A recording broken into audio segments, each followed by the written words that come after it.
Bon, du calme là. Du calme. Le grand, tu es introduit. Le grand, introduit. C'est à qui?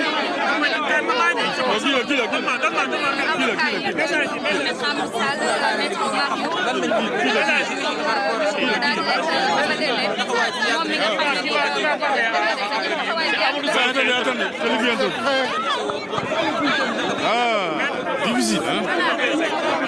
Bon, on peut y aller, s'il vous plaît. Bon, voilà. Attendez. Mon frère.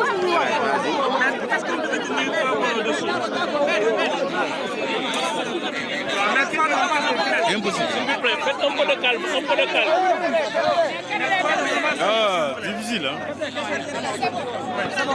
Bon, voilà, on va vous faire une déclaration. Vous le savez, c'est la deuxième fois aujourd'hui que Farba Ngom a été entendu. Et à la suite de cette deuxième audition, où il a été entendu successivement avec Tahirou Sarr, mon confrère maître Babacar Cissé va vous faire une déclaration en français, à la suite de quoi je vous en ferai le résumé en wolof.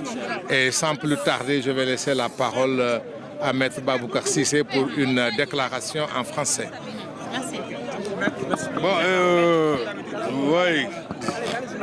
Bon, à la suite de mon confrère maître El Hadji Amadou Sall, je tiens à préciser que M. Farba Ngom, après son audition du lundi 15 décembre, a été extrait du pavillon spécial pour être entendu aujourd'hui dans l'après-midi à 15 h. Évidemment, son audition avait été précédée de celle de M. Tahirou Sarr. Et Tahirou Sarr a été entendu par rapport aux faits pour lesquels ils ont tous les deux été placés sous mandat de dépôt, c'est-à-dire l'escroquerie portant sur des deniers publics pour la somme de 31 milliards et de 91 milliards. Et je pense qu'en fait l'audition de M. Tahirou Sarr a éclairé de manière indiscutable la lanterne du juge d'instruction. Parce que simplement, M. Tahirou Sarr a lavé à grande eau M. Farba Ngom pour dire exactement, pour rapporter la preuve de ce que les faits qui sont reprochés en réalité à Farba Ngom ne sont pas établis. Ils ne sont pas établis parce que simplement, tout porte sur des transactions immobilières dont les preuves ont été rapportées par M. Tahirou Sarr. Donc, il n'y a pas eu de détournement de deniers publics, il n'y a absolument rien du tout. Et Tahirou Sarr est allé plus loin. Parce que simplement, on leur reproche 125 milliards. Tahirou Sarr a justifié 236 milliards. C'est-à-dire qu'il est allé au-delà. Plus que ce qu'on leur reproche, il a rapporté la preuve. Pièce à l'appui. Pour un montant de 236 milliards. Et il est allé plus loin encore. Pour dire que mais moi, l'État du Sénégal me doit 600 milliards. C'est-à-dire que vous devez à quelqu'un 600 milliards et vous envoyez la personne en prison pour 125 milliards.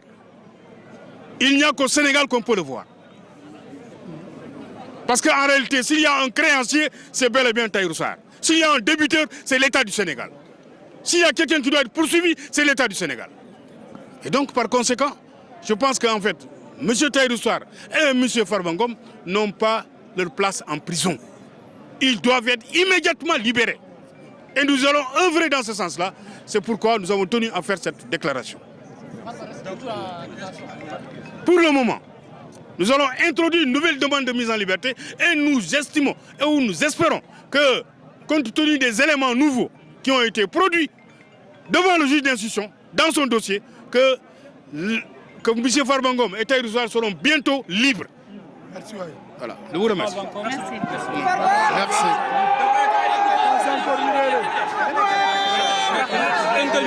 wolof maître lan ngeen jëlee si biir. waaw dafa am lu ñu doon wax depuis ci njëlbeen bi ba léegi dañ doon wax naan Farba Ngom mi ngi doon xaar ba ñu agsi ci cëppaandaw ga tey la ñu ñëw ci cëppaandaw ga bërki démb gis ngeen ko Farba ñëw na ñu laaj ko juge bi laaj ko procureur bi laaj ko ay avocat laaj ko bi ñu génnee ñëw ci yéen wax leen ne Farba joxe na ay tontu yu leer nañ tontu yoo xam day wane ne que amul lenn loo xam ci luñ koy tontu li dëgg la wala am na firnde tey nag moo doon cëppaandaw bi parce que tey Farba dafa ñëw fekk fi Tahirou ñu woo Tahirou laaj Tahirou li mu wax lépp dëggal li Farba ma sa wax wane ne ko ñoom ñaar li ñu séq dañuy def business dañuy liggéey ñuy liggéey ci suuf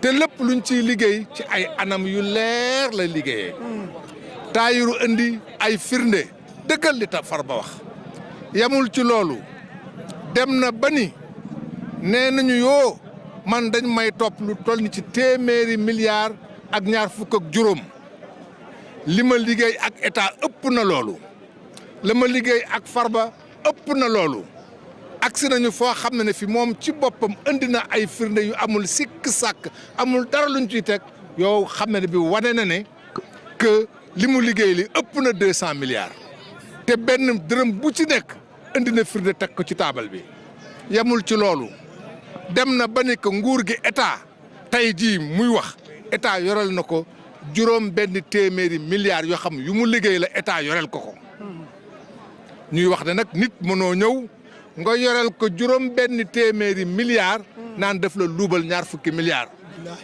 loolu mooy li fi am kon tey moo doon daana ko presque bésu jugement parce que tey leer na que Farba lam doon wax la taxoon ñu téye ko fukki weer ak lu ci topp ba léegi laajuñu ko tey bañ ko laajee yëpp leer na ci moom leer na it ci Tahirou ñu jàpp ne nit nag suñ la tegeeg tuuma bi rëy lool nga ñëw wax teggi tuuma bi ci ay anam yu kenn mënul weddi parce que Farba dafa teggi tuuma yu ñu ko tegoon ñi tey tuuma nag suñ la ko tegee nga teggi ko lenn moo ci des ñu setal la setal bi ci jiitu mooy ñu bàyyi nëgandiku fii ak ñu xool naka lañ koy bàyyee définitivement bàyyi nëgandiku googule tey jii loolu la dossier bi feeñal ñuy wax ne dinañu ci liggéey dinañu ci def suñu kéem kattan parce que loolu suñu métier te amees na si yaakaar ne su lépp jaaree ci yoon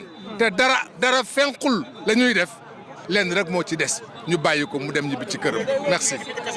waaw day kale xam nga kaso moom soo ci nekkee file ak bàyyiwuñ la nga dem da nga ciy toog loolu laa ne da nga ciy liggéey ñu ngi ciy liggéey dañ ciy liggéey pour mu génn et incha allah dina génn merci.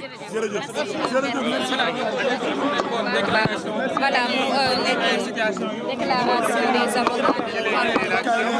Mais yaakaar naa ne dégg ngeen bu baax a baax.